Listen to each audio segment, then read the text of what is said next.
Well, good afternoon, and thanks to all of you for joining us today. I want to, first of all, acknowledge the funeral of George Floyd, which is happening right now as we speak, and I ask all of you to join me in a brief moment of silence to honor him.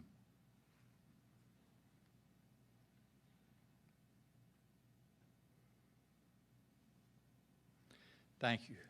I hope that all of you are staying healthy and safe. I'll speak to our COVID numbers in a few minutes, but overall, they are looking good. And I wanted to take this opportunity as we talk about the phases and as we talk about our excitement of getting our kids back into the classroom, getting our scholars back onto the college and university campuses, that we're able to do what we're doing because of you as Virginians that have listened to our guidelines, that have cooperated, and while I know many of us have made sacrifices together, all of you have been part of the solution. So on behalf of Virginia, I say thank you, and I also emphasize that we're working toward the new normal. We need to continue with the wearing of our facial protection, our social distancing, and our guidance with hygiene. So I thank all of you for that as we move forward.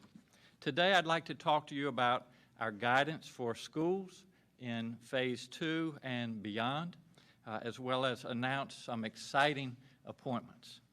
But I'd like to begin with a meeting I had earlier today with leaders of our Police Chiefs Association. We had a very frank discussion about the pain that so many Americans are feeling right now and the protest over policing in communities of color.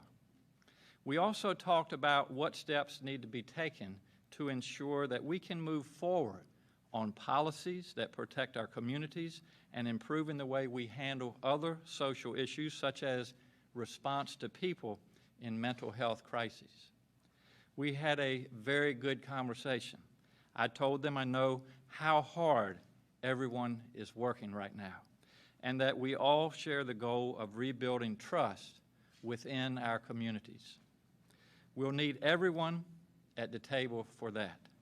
So while I spoke today with police chiefs, I intend to meet with other stakeholders, activists, and many others. This is an opportunity for serious reform, and we have to be serious about how we do it.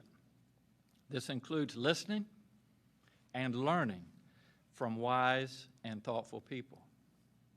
I also had a call this morning with Chief Justice, Donald Lemons of our Virginia Supreme Court to thank him for putting a 21-day moratorium on evictions while we work to finalize our rent relief plan using federal funding. So thank you, Chief Justice Lemons, for your leadership.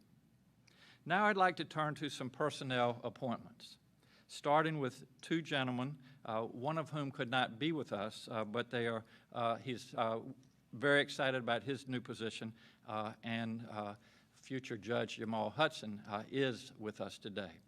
So today I am announcing that I'm appointing Curtis Brown to the role of State Coordinator for the Virginia Department of Emergency Management. Curtis has served as Chief Deputy Coordinator of VDEM and has extensive experience in emergency management. He is also an important part of our health equity work group and is co-founder of the Institute for Diversity and Inclusion in Emergency Management. I am confident that he is the right person to lead that agency as we continue to deal with the COVID-19 crisis, this year's hurricane season, which hopefully will be quiet, and any other emergency that comes our way. I'm also appointing Jamal Hudson to fill a judicial vacancy at the State Corporation Commission. Mr. Hudson has served as Director of Government Affairs for the Federal Energy Regulatory Commission and has extensive experience working on the regulatory issues that frequently come before the SCC. His appointment was unanimously supported during session by Democrats and House Republicans. I am confident Mr. Hudson is well suited to fulfill his duties at the SCC. So Jamal, just congratulations, and we welcome you. Thank you so much for your willingness to serve. In addition, today, I'm making 3 new appointments to the Virginia Crime Commission. The panel studies public safety issues from policing to parole, and its work shapes justice policy in our Commonwealth. I'm appointing the following members. Chief Larry Boone, who is Chief of the Norfolk Police Department. Chief Boone has worked throughout his career to forge relationships and build trust between citizens and law enforcement. He's a reformer. We saw that as he marched with demonstrators and carried a Black Lives Matter sign. Chief Boone created the Office of Community Relations, successfully launching over 20 programs. He's also a member of the Virginia African American Advisory Board. As a black police chief serving a city with a 43% black population, he will bring personal and professional experience that will provide an important perspective to the Crime Commission's work.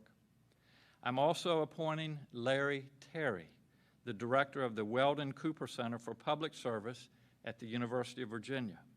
Dr. Terry has a long history of supporting returning citizens as they transition from correctional facilities back into the community through counseling, education planning, and resource identification. He has experience working for organizations dedicated to restorative justice and second chances.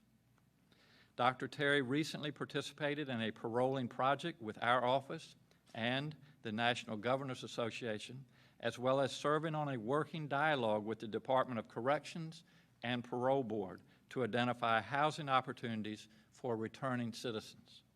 Dr. Terry is well equipped to serve the Commonwealth in this capacity. And third, I'm appointing Laurie Haas of the Coalition to Stop Gun Violence. After Laurie's daughter was injured in the Virginia Tech shooting, Laurie became very active in gun violence prevention work and has been an instrumental leader in Virginia and at the federal level, successfully helping to pass critical gun violence prevention laws. She is well known for her tremendous knowledge, passion, and advocacy. These are thoughtful people who Virginians can trust. I believe all 3 of them will provide important voices and expertise to the Crime Commission, and I thank them for their willingness to serve. Now I'd like to move to the coronavirus update. I know that recent events have overshadowed the pandemic, but it is still very much with us. That said, our health metrics are looking positive. The percent of positive tests over the past 14 days is trending downward, and statewide it's about 10% right now. Our hospitalizations for COVID are trending downward, particularly in the last week. Our general hospital bed capacity is sufficient. Our hospitals also report enough PPE, and we continue to work with other health settings to ensure that they have the PPE that they need. We continue to increase our testing capacity, and we are moving toward our goal of hiring contact tracers. For July, we're aiming for 15 contact tracers for every 100,000 people, 1,200. Right now, we have a total of 872 people statewide on our contact tracing team. That's a combination of new hires and existing VDH staff and volunteers. So overall, our numbers look good. Most of Virginia just entered Phase 2 on Friday. Northern Virginia and the city of Richmond remained in Phase 1. But the metrics from those areas also look positive, and they can move into Phase 2 as of this Friday, the 12th of June. Now I'd like to talk about our public schools, K through 12. I know that parents are very interested in our plans for how to safely return children to our classrooms. As you recall, on March the 23rd, I closed all Virginia schools for the remainder of the academic year. Virginia was one of the first states to take this step. I believe that these closures have helped mitigate the spread of COVID-19 in our communities over the last few months.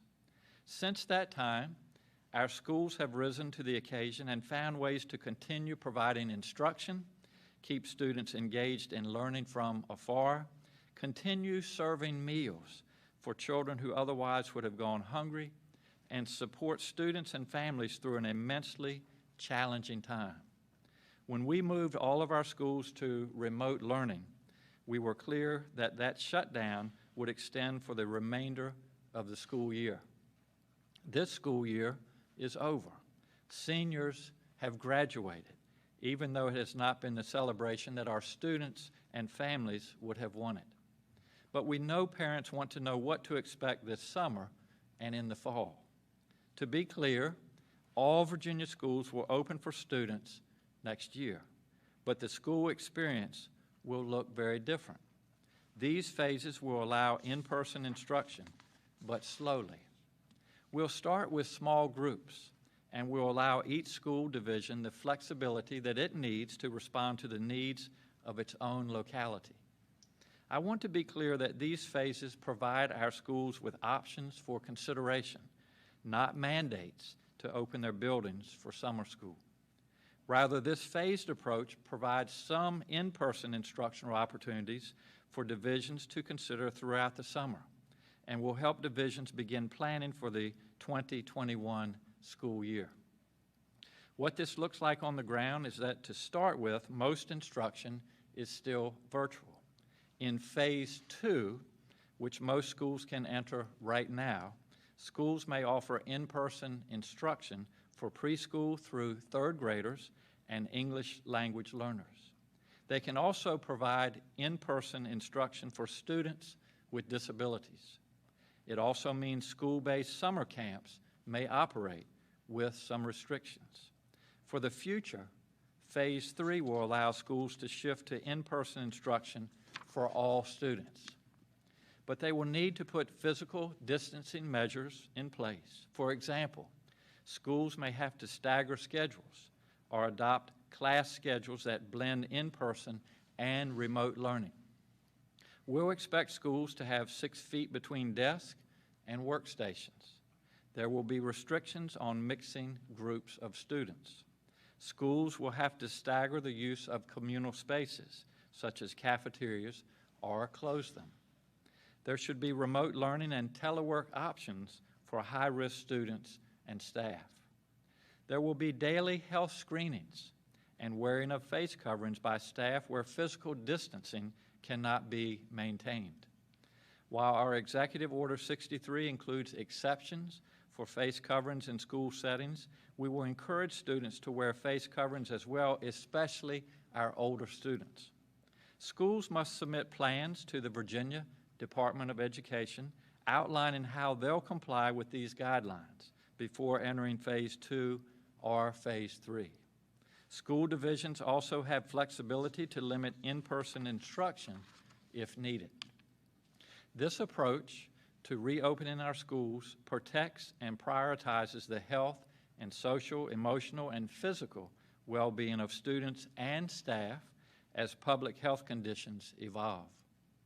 Now I'll ask our Superintendent of Schools, Dr. James Lane, to speak about this guidance for our schools. And I would just want to remind all of you a significant amount of work, a significant amount of discussion with input from a lot of folks around the communities in Virginia has taken place, a lot of meetings. And so, Dr. Lane, I just wanted to take the opportunity again on the behalf of Virginia to thank you for all of your great work. And I know that parents and students and faculty, educators are all very excited to move forward. So thank you very much. Thank you, Governor. While we are here to announce Virginia's return to school plan, I want to pause and recognize the broader situation we find ourselves in as a city, a commonwealth, and as a nation in this moment. We are having overdue and necessary but difficult conversations about systemic and historic racism and its continuing presence in American 2020. Education is a system with its own racist history and present-day challenges. And as the agency responsible for schools, We remain committed to tackling these conversations and necessary policy changes to ensure that the color of a student's skin doesn't dictate the education opportunity that they have access to. We must eliminate achievement and opportunity gaps. We must have culturally relevant standards and practices. And I am committed to eradicating racism from our schools and communities. I'd like to now walk through the particulars of the phased reopening plan for all of Virginia's K-12 public and private schools. This plan gradually phases in opportunities for in-person instruction while prioritizing the health and safety of students and staff. Schools will open for all students next year, but as the governor said, instruction will look different. Virginia schools are required to deliver new instruction to students for the 2020-2021 academic year, and some of that will happen in person, and some of that will happen via remote learning. Virginia's return to school plan aligns to the governor's reopening phases within the Forward Virginia Blueprint.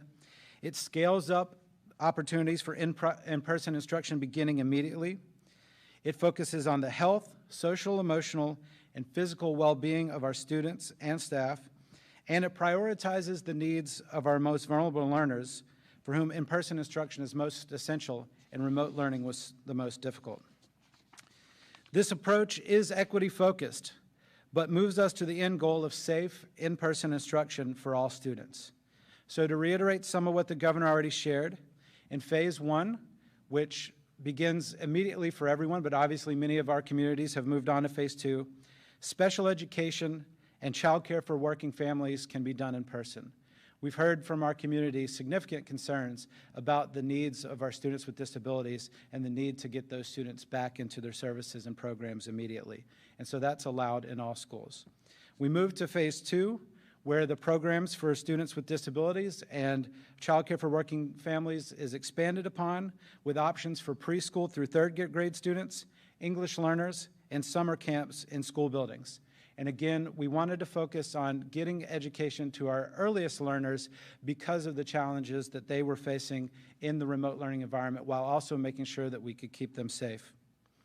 In phase three, all students may begin to receive in-person instruction, but it must be accommodated within strict social distancing measures. So this will likely require staggered schedules and innovative approaches to the way that students come to our buildings. And we are all looking forward to the day that we're on beyond phase three, resuming to a new normal and having all of our students in buildings every day.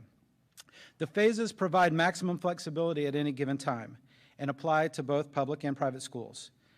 It's important to note that schools may be more limited in their in-person instructional offerings than the phase allows. So it allows flexibility for school divisions to put in more stringent measures as they need based on the conditions in their community. Before entering phase two and three, every school in Virginia must submit plans to the Department of Education outlining their compliance with the VDH and CDC mitigation strategies. The Virginia Council for Private Education, who's here with us, will receive plans submitted by private schools accredited through the VCPE-approved state-recognized accrediting associations. But all of those health-related plans will come to the DOE, and we'll work closely with VCPE on those for private schools.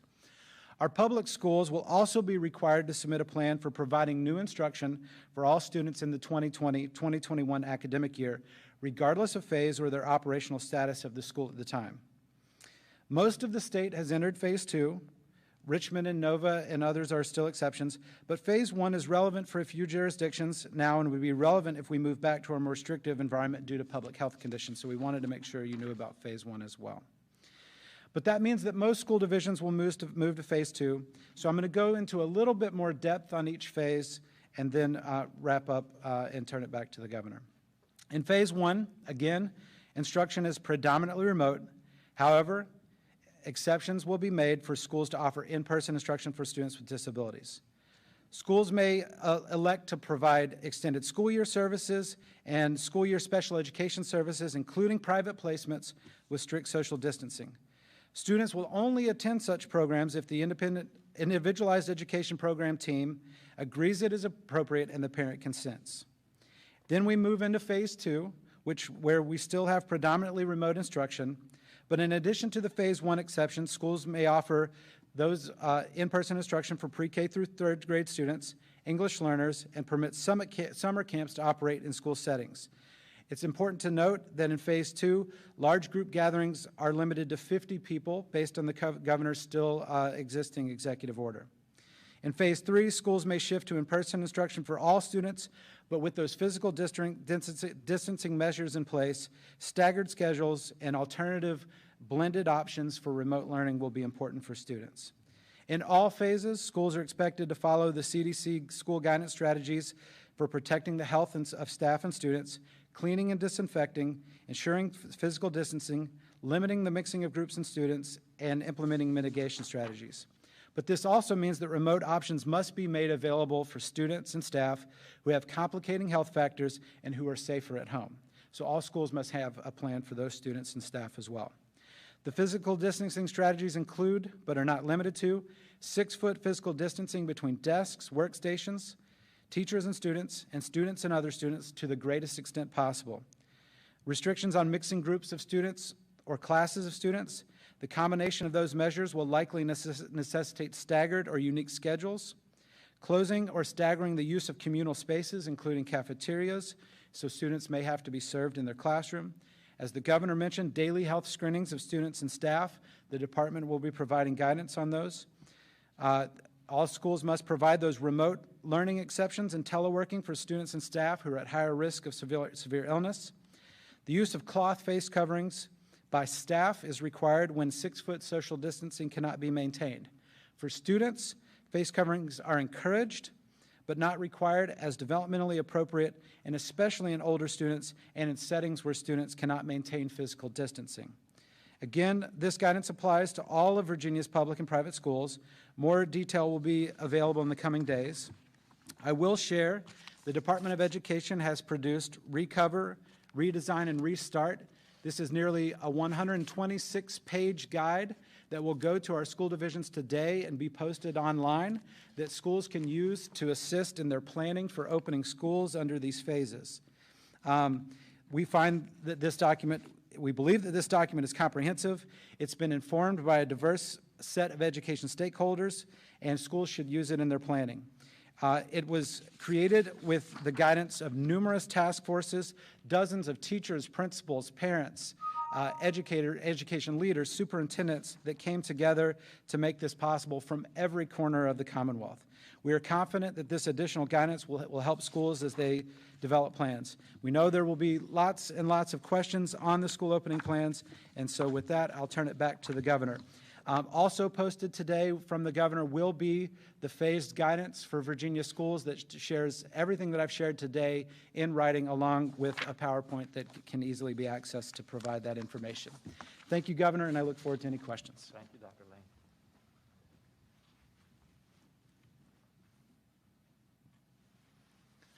Well, thank you again for all of that work, and I know all of our families and students and faculty are anxious to get back into our schools, and I think the main message out of this is that they'll be back in school this fall. So that's really exciting news I think for all Virginians. We've also had a number of folks ask about our guidance around youth sports in Phase 2. Growing up where I did, just always enjoyed sports. I know that we encourage, especially as a physician, our students and children to be out active and playing and getting good exercise. So this is also exciting, and I was going to go through this with you, but our chief of staff is also a former athlete and also has 2 young children who love being outside and playing sports. So I'm going to yield to our chief of staff, Clark Mercer. Clark.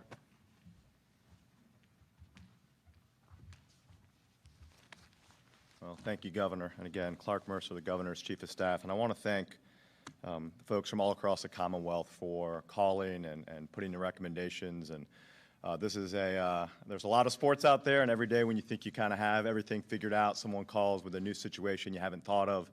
So I wanted to go through our overarching guidelines for youth sports in Phase 2. And I will start by saying it's applying common sense, incidental versus accidental contact, and shared equipment. That's really what we need to be thinking about when our kids are back out playing sports. Incidental contact is obviously accidental contact, temporary contact that you don't plan on in a sport. And we understand you can't play sports, a lot of them, without having incidental contact. Intentional contact, there's some sports you just can't play without intentionally coming across someone else and having sustained contact. So that's kind of a guiding post for what we're going to talk about. Also, shared equipment. We need to minimize and prohibit the use of shared equipment in Phase 2. But we will have our kids out playing sports, and I'll give a couple examples of incidental contact versus intentional. Karate classes. Can my child go back to having indoor karate classes? Yes. Can your child spar with another child and have intentional contact in those classes? No. We've had folks that run ice skating arenas. Can ice skating start again? Yes. Can we have ice dancing in the ice skating arenas? No. Baseball. When I was growing up, we all shared a helmet, and we all shared baseball bats. That's not common protocol now. You have your own bat, you have your own helmet. There's not shared equipment in baseball. Certainly there is some incidental contact that we recognize. Football, high school football, folks should be training right now, getting ready. I don't know what will happen with the high school season down the road, but certainly quarterbacks can be thrown to receivers. Receivers are wearing gloves. That's kind of common sense. We're not doing tackle football in the middle of the summer anyway. There's certainly some weight training, not using shared equipment, some drills that linemen can do that will accommodate the Phase 2 guidelines. Soccer, I coached high school soccer for 6 years. There's ways to train and structure your practices without having intentional contact. With shared equipment with soccer, it's a very easy to structure a practice to avoid, for example, having throw-ins, right? You can restart from the ground. Obviously, in competitive soccer, once we get going with that, you can't do that. But certainly for most of the training that we do across the Commonwealth, you don't have to have everyone picking up the ball and throwing it in. So that's kind of applying some of the common sense guidelines. In terms of capacity on our fields, indoor and outdoor, indoor is going to be less capacity. It's 30% for an indoor field or 50 people, whichever is the lesser amount, and that's per field. So some of our sports complexes that are large and have a baseball diamond, a volleyball court, and a soccer field, it's per, each room should have its own capacity limit, and you'll know how to structure that. Outdoors, it's 50% capacity or 50 people, whichever is less for youth sports. And this is, I think, I was on the phone a couple days ago with a group of folks that coach baseball around the Commonwealth. For youth sports, we need our parents to be able to come, drop our kids off and watch, and for the children that they're overseeing. So it's there's no limit or capacity for the youth sports for spectators, given that their parents are guardians, either watching their children or taking care of their children at the game. And kind of common sense again, baseball, we've got the diamond, 2 dugouts, teams separated, and fans on either side down the first and third base line watching from the outfield, social distancing. Soccer, lacrosse, those sorts of things, you have fans, typically 2 teams on either sideline again, social distancing, leaving some space in between spectators with a high likelihood, at least in my household, that my son or daughter comes running over for more orange slices or to take a timeout in the middle of the game and is hot and sweaty and perspiring. And obviously the 10 feet of distance that we're trying to maintain in fitness classes, our gyms, athletics recognizes that when you are exercising, those air particles move a little bit quicker and there's more likelihood of spread. So that's the reason for 10 feet. But Phase 2, these are phases. They're not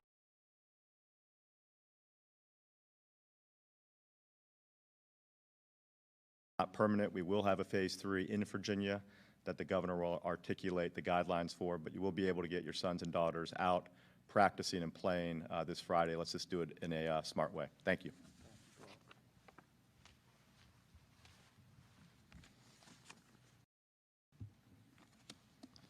In closing, I want to remind Virginians that today at 5 p.m. Is the last day to request an absentee ballot to vote in the June 23rd congressional primaries. Elections matter, and I'd encourage voters to vote absentee by mail to the extent possible. Now we'll hear a health update from Dr. Norm Oliver, and then I'll be glad to take questions. Thank you. Dr. Oliver.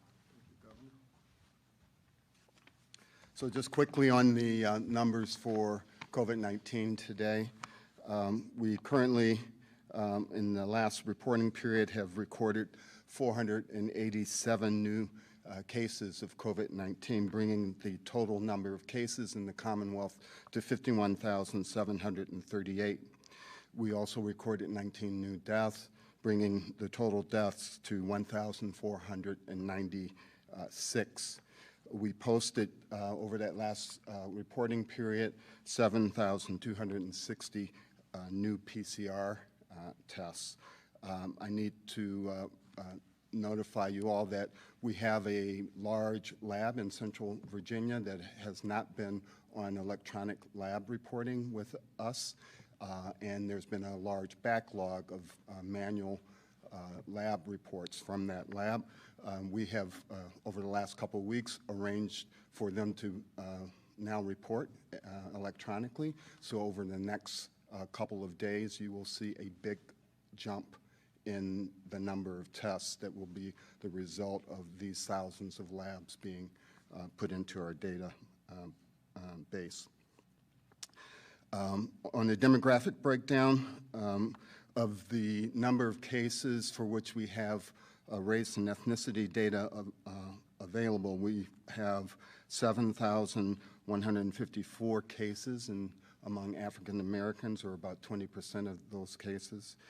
We have 311 deaths among African Americans, or about 23%. Among Latinx population, number of cases is 17,269, and that's about 50% of the cases for which we have race and ethnicity data. And the deaths in that community, 145, which is about 11% of those that we have that information on. Thank you. Thank you, Governor. Thank you.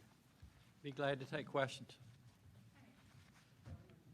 Updated on the lease statute litigation, and also can you talk about maybe not being able to be at that injunction hearing yesterday, and kind of your thoughts on that? If you want, I'd have Rita Davis, if you'd like to give them an update on our status of the lease statute litigation. Thank you.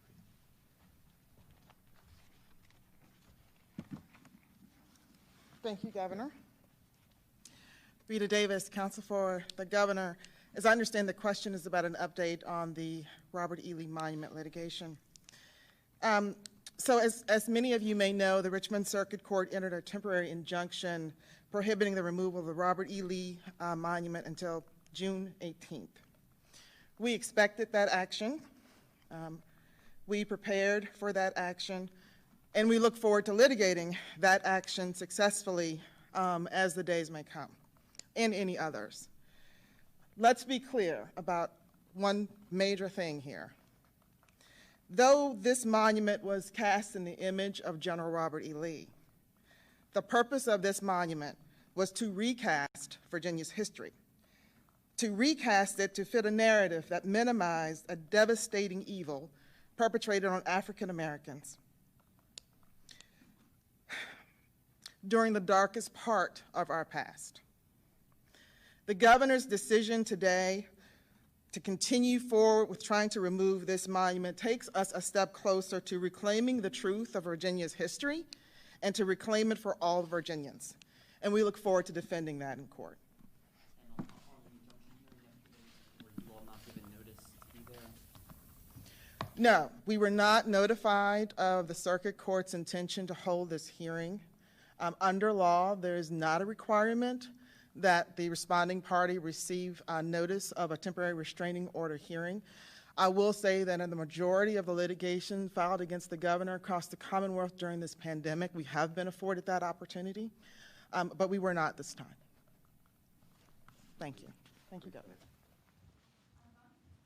Bill Atkinson with the Progress Index.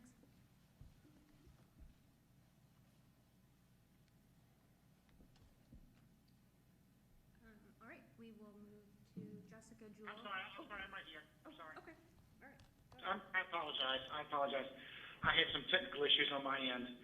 This question is for Governor Northam or Dr. Lane.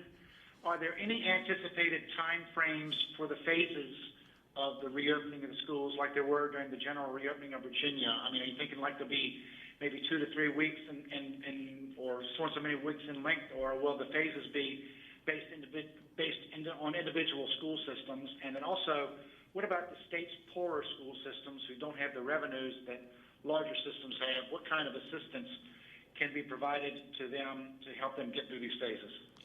The question is about the phases of reopening our schools, and the phases will be consistent with the phases that we've been talking about all along. We're, except for Northern Virginia and Richmond right now, who will enter Phase 2 on Friday, we're in Phase 2. We will look at the data, the number of new cases, the percent positivity, the hospital beds, our PPE, testing capability, all of those things as we move into Phase 3. But a minimum of 2 weeks between Phase 2 and Phase 3. Looking at the data, again, we want to move forward safely and responsibly. So we'll, as soon as we can, we'll let you know when we are going into Phase 3. The second part of the question was about resources, and we have received relief from the federal government through the CARES Act. We are looking presently of how we can distribute that into our localities, and certainly if there are school districts that need that help, we would be glad to have that discussion with them and take that into consideration.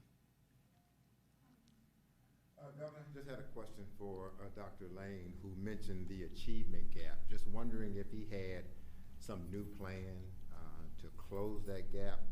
A lot of Virginia school systems have been battling the achievement gap for a number of years. And then on sidebar, as you have mentioned, you're going to call the legislators back. Just wondering what are your priorities upon calling them back, and when will you make that call, please?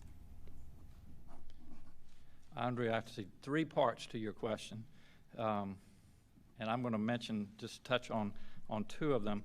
As the last part of your question was, when are we going to call the legislature back to Richmond, and what will our priorities be during that time?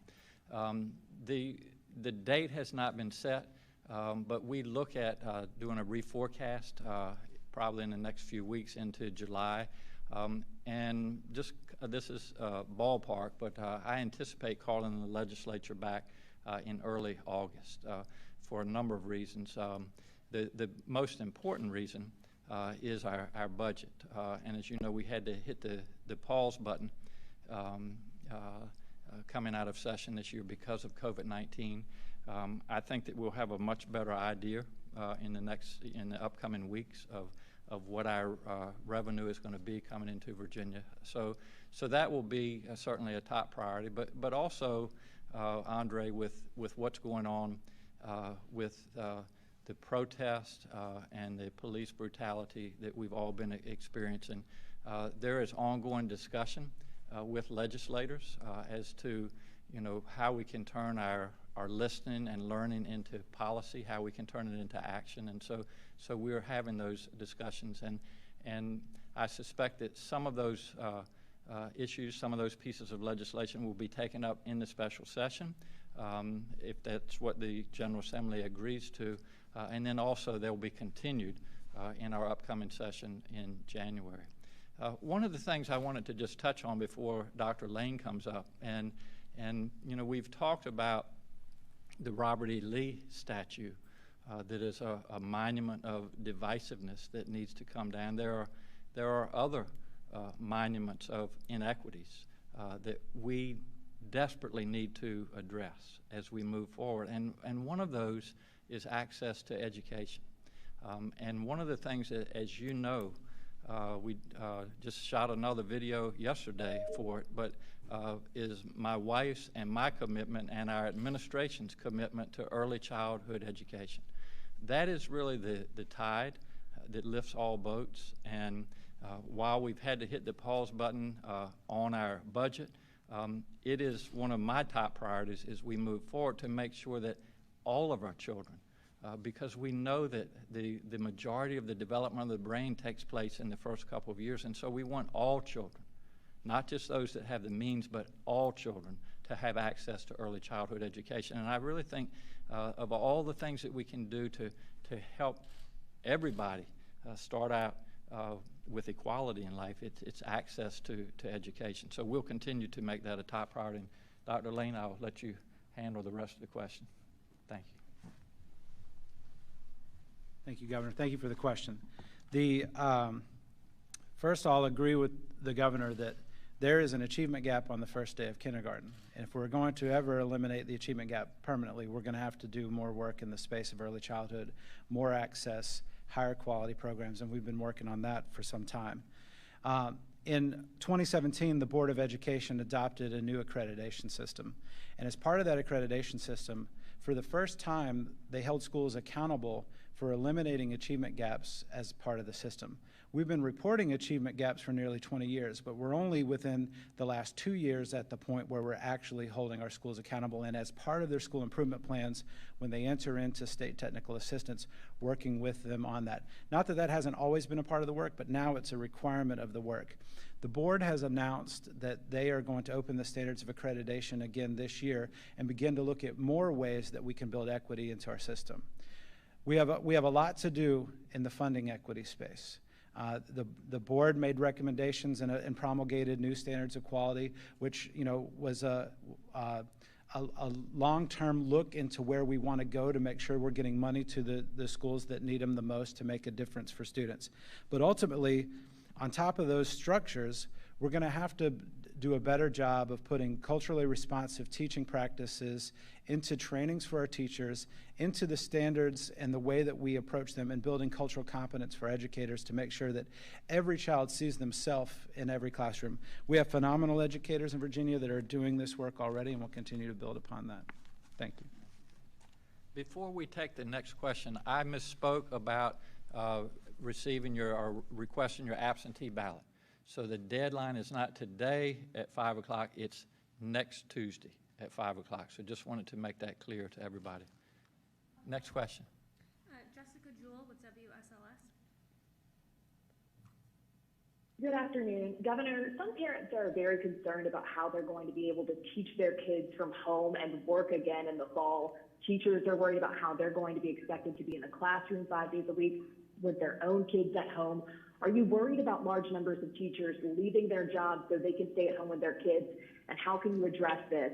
And then my second question is, how will these guidelines impact students on buses? Do you want to address the bus issue? You actually address both questions if you want. Thanks again, Governor. I'll answer the question about buses and then go back to the information on working parents, and then certainly Dr. Furlano can help on this as well. The guidance from the Virginia Department of Health does have 6-foot social distancing required on buses and classrooms. Now, that isn't to say that a school division couldn't put in place other mitigation strategies, but the guidance from the Virginia Department of Health is based on 6-foot social distancing because the research that we've looked at has supported that as the primary factor in reducing transmission.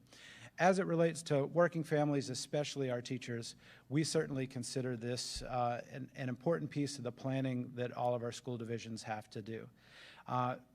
In earlier thoughts on this as we were working within our task forces, we thought about creating capacities and the such that would drive the thinking, but ultimately, in partnership with the Department of Health, we based the plan on 6-foot social distancing to provide the most flexibility that we could to our local school divisions while giving them an opportunity to plan for unique scenarios. So there may be school divisions that create plans where they can serve the children of teachers on a daily basis. It's certainly going to take partnerships. I met today with a ton of members of the nonprofit community and the child care community that can think about filling this gap. Child care is open, and so school divisions are going to have to think about unique ways to use space, but it might take, when you think about equity, it might take a strategy that requires students that have no access to child care and no way to afford it additional opportunities in the school as long as the schools can maintain the 6-foot social distancing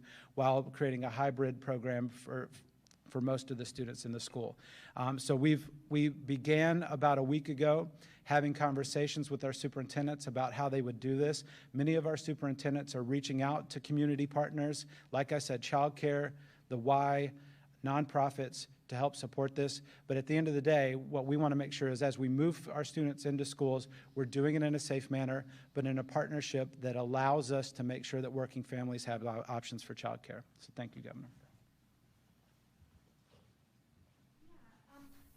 wondering if you could provide additional details on how CARES Act funding might be distributed to schools, given that it can't replace lost revenues. And also, this year was obviously, historic, in Virginia, raising funding for schools back to pre-recession levels. So has there been any thought to whether the state will be able to maintain that funding increase as agreed upon in the session? Yeah, Dr. Lane's going to come back up, but it's the first part of your question about the CARES Act. And again, that's discussion that we're having as we move forward, and we'll consider all of those requests as we move forward. If you wanted to answer the other part, thanks. Thank you, Governor. I'm not sure I can answer the second question on the General Assembly funding, but I will answer the question on the CARES Act. The CARES Act was distributed. There was $238 million that came to Virginia. 90% of those funds went directly to localities, and the federal government mandated that we use the Title I formula. It is not Title I funding, so it doesn't have to be spent like Title I funding. It can be spent on their needs as it relates to relief from the coronavirus. But we use the Title I formula to send those funds directly to localities. The other 10% of funds are in what we call a state set-aside for state activities, and there will be a press release on that in the near future.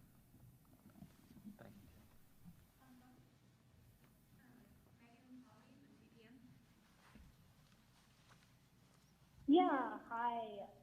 I just had a question about contact tracing. I was just wondering if the recent protests have affected that work, and if questions they're asking people who tested positive for COVID have changed.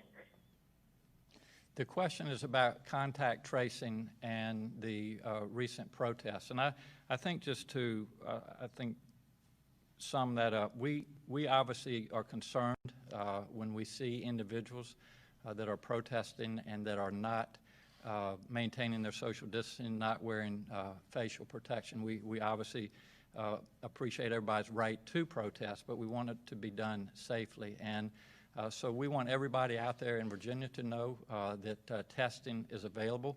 We encourage protesters, if they feel that they've been in contact with other individuals, to go to our website to find out where the testing sites are in their communities, and really to move forward with that testing.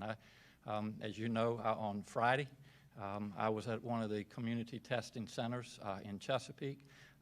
It's a easy test to have done, and I would just encourage all of you that have questions about whether you have been in contact, whether you have the virus, if you're worried about it, if you have symptoms, et cetera, to really get out there and take advantage of these community testing sites and obtain the testing yourself. Governor, we know you've been, going back to the statute, preparing the legality of that kind of a move for a year or more. But this particular injunction that was filed this week, did that catch you off guard? Were you at all concerned that the judge would rule without the state being present? And do you know of any other suits that have been filed like this? Do you want to answer that? Thank you, Greg. I want to let a lawyer answer your question. But do you have a personal response to it, though? Well, my response is that we've been preparing for this for a year. This is a statute that is divisive. It needs to come down, and we are on very legal, solid grounds to have it taken down. But I will let our counsel address it in more detail if you'd like. Thank you. Thank you, Governor. So as the Governor said, we have, the Counsel's Office has been preparing for this opportunity for over a year. We were well aware of the potential legal challenges. We are also well aware of the Governor's authority to do this. The process that's begun in Richmond Circuit Court is going to be a multi-stage process. The first step was a temporary retaining order or restraining order entered yesterday. That is by no means the end of this issue. It is only the beginning. There will be several other stages of this process by which we will vigorously defend the Governor's authority to do this. And at the end of the day, we fully expect that the Circuit Court, and maybe even necessarily the Virginia Supreme Court, will affirm that. Did I get all of your questions? Well, not that we are aware of, but as we have seen with the Richmond Circuit Court, unfortunately, we may not be aware of other injunctions that have been entered in other circuit courts. But as I stand here today, we are not aware of any other actions against the governor's decision to take down the monument. Thank you. Roger Watson with the Farmville Herald. Thank you, Governor. Is it your belief that Confederate markers and statues in other towns across the state should also be removed for the same arguments that you made when announcing the removal of the Lee statue in Richmond? I believe if I heard his question, is it my belief that the other statues should be removed in different localities? And Roger, if I heard your question correctly, I am in charge as governor with our administration and council of the Lee statue, which is owned by the Commonwealth of Virginia. If there are other statues, street names, military bases, we introduced and passed legislation this year. It was passed, and it gives localities the option of dealing with their monuments, Confederate monuments, names of roads, et cetera. So it is my position that I will deal with what I have responsibility for, but I'm going to allow, and that's what the General Assembly agreed on, to allow the localities to make decisions about those that are in their regions. Governor, last week the mayor of Richmond asked you for a curfew. You granted the curfew, and then yesterday the Richmond Commonwealth's attorney came out and said she's going to waive incarceration for anyone who violated the curfew. We've heard from a lot of folks who say, well, what's the point of a curfew then if there's no consequences? Since you granted it, what's your take on that? Well, I was asked by the mayor to apply a curfew, which we agreed to. As far as the Commonwealth's attorney's position, that's something that they're going to need to speak to. I don't have authority over that.